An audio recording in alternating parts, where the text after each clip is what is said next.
پاکستان اور ایران کے وزرائے خارجہ کا ٹیلی فونک رابطہ ہوا ہے، جس میں پاکستانی وزیر خارجہ نے بلوچستان میں ایران کی کارروائی پر اظہار تشویش کیا ہے۔ ترجمان دفتر خارجہ کے مطابق ایرانی وزیر خارجہ حسین امیر عبداللہیان نے جلیل عباس جیلانی کو فون کیا۔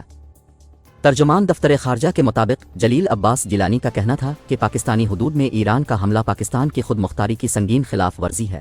حملہ بین الاقوامی قوانین اور پاک ایران دو طرفہ تعلقات کی روح کے بھی منافی ہے۔ ترجمان دفتر خارجہ کا کہنا ہے کہ نگران وزیر خارجہ نے ایرانی حملے کی مذمت کرتے ہوئے کہا کہ واقعے سے پاکستان ایران کے دو طرفہ تعلقات کو شدید نقصان پہنچا۔ پاکستان اس اشتعال انگیز کارروائی کا جواب دینے کا حق محفوظ رکھتا ہے۔ دہشت گردی خطے کے لیے ایک مشترکہ خطرہ ہے۔